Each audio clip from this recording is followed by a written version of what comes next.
రాంబాబుకి నోటి దోల అయితే తీసుకెళ్లి నీకు దమ్ముంటే ఉరి శిక్ష చట్టాల ప్రకారం ఉరి శిక్ష అంబటి రాంబాబుకి కుదరదు కదా అట్లా. అంతేగాని నీకు మంది మార్బలం ఉంది, నీకు అధికారం ఉంది, నీకు వెనకాల మా పవన్ కళ్యాణ్ హంగు ఆర్పాటు ఉంది అని చెప్పేసి వాళ్ళ ఇంటి మీద పడితే రేపొద్దున ఏం చేస్తారో తెలుసా? 1989 డిసెంబర్, గుర్తుపెట్టుకోండి, డిసెంబర్ 26ని ఏదైతే చెలరేగిందో ఏ కాపు వ్యక్తి మీదైనా, ఏ కాపు నాయకుడి మీదైనా సరే ఇలాంటి దాష్టీకం జరిగి హ్యూమన్ ఎలిమినేషన్ అనేది జరిగితే బ్రహ్మనాయుడు గారు ఇవాళ ఉన్నటువంటి పరిస్థితి తట్టుకోలేని పరిస్థితి. ఆనాడు వంగవీటి మోహన్ రంగాన్ని అర్ధరాత్రి కూడా చంపారు. ఈ రోజు అంబటి రాంబాబుని పట్టపగలు చంపడానికి రంగా గారికి రాంబాబు గారికి కలిపి మాట్లాడండి. ఏమన్నా అర్థం పడుతుందండి?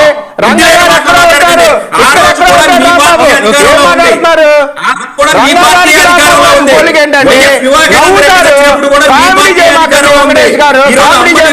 విషయంలో కూడా మీ పార్టీ అధికారంలో ఉంది. ముద్రగడ పద్మనాభం వాయించినప్పుడు కూడా మీ పార్టీ అధికారంలో ఉంది.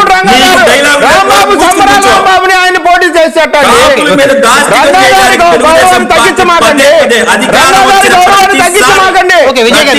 ఎవరినో ఒకటి అడ్డం పెట్టుకుని అధికారంలోకి రావడం, కాపు నాయకుల మీద అజమాయిషీ చలవాయించడం, ఇది ప్రతిసారి రిపీట్ అవుతుంది.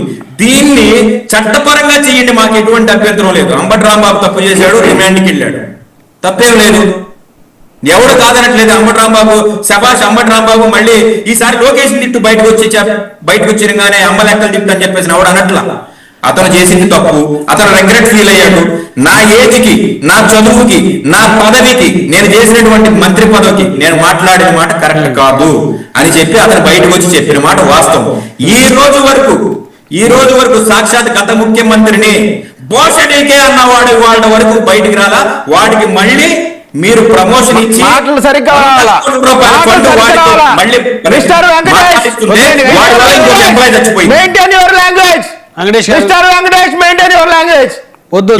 వాడు వీడంటే నేను అట్లా మాట్లాడాల్సి వస్తుంది.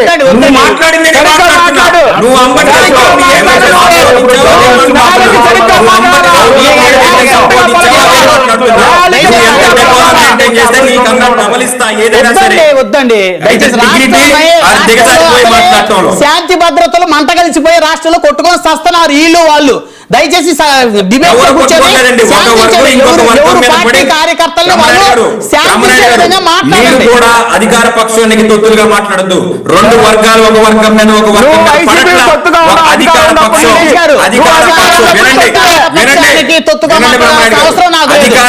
అధికార పక్షాన్ని ఎండగట్టేటువంటి వ్యక్తుల్లో నేను ఒకనే తెలుసుకోండి.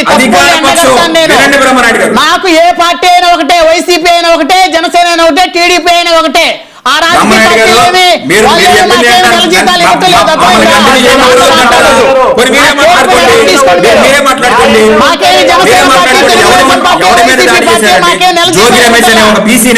యాజమాన్యాలు ఇస్తే మాకు ఆ స్టేట్మెంట్ వెనక్కి తీసుకోండి మీరు దయచేసి. ఏ పార్టీకి తొత్తుగా మాట్లాడాల్సిన అవసరం నాకు లేదు. నా దృష్టిలో తప్పు చేసిన ఎవరైనా ఒకటే. నాయకుల మీద ఎవరి మీద దాడి చేశారా? వీళ్ళకి అంత గట్స్ ఉన్నాయా? అది ఎండ్ రిజల్ట్ ఏంటి? కులాల మధ్య వైషమ్యాలు రెచ్చగొట్టాలి. ఇప్పుడు అది వెంకటేష్ గారు కులాల మధ్య వైషమ్యాలు రెచ్చగొట్టాలా? నేను వీడియో చూపిస్తా, మీరు వీడియో ఇస్తాను. ఎవరు పైన ఎవరు దాడి చేశారు మీరు చూపించండి. నేను మీకు వీడియో పంపించాను, నేను చూపిస్తాను. లేకపోతే అంబటి రాంబాబు బయటకు వచ్చి నేను విచారిస్తున్నాను, నేను మాట్లాడిన మాటల వల్ల ఎవరైనా బాధపడి ఉంటే నేను వెనక్కి తీసుకుంటున్నాను అని చెప్పేసి నేను అన్నటువంటి ఒక మాజీ మంత్రి ఇంటి మీద పడి మీరు చేసిన దాష్టికం ఏదైతే ఉందో దీన్ని ఖండించడానికి ఈ రాష్ట్రంలో ఉన్న ఒక్క సంఘం కూడా ముందుకు రాలేదు. అతనితో మంత్రి పదవి ఉండగా గుంటూరు జిల్లాలో వంగవీటి మోహన్ రంగా విగ్రహం పెట్టించుకున్నారు, సత్యనపల్లిలో విగ్రహం పెట్టించుకున్నారు, అతనితో పనులు చేయించుకున్నారు, అంతా బాగానే ఉంది. ఆ పక్కనున్న తెలంగాణ రాష్ట్రంలో ఉన్న కాపు సంఘాలు ఈ రోజు అక్కడ అంబటి రాంబాబు మీద జరిగినటువంటి దాష్టికానికి నిరసన కార్యక్రమాన్ని తెలియజేస్తున్నాయి. ఈ రాష్ట్రంలో కాపు సంఘాలు చచ్చిపోయినాయి. తెలియదు కదా, వేరే పార్టీ అంబటి రాంబాబు గారు కాపు వర్గానికి దూరం అయ్యాడు. ఈ మాటని నేను డైరెక్ట్ గా బుల్లెట్ ధర్మారావు గారికి మాట్లాడుతున్నా. శుతిమెత్తగా సన్నాయి నొప్పులు కాదు, గట్టిగా ఖండించాలి. ఒక్క నిమిషం దయచేసి మనతోటి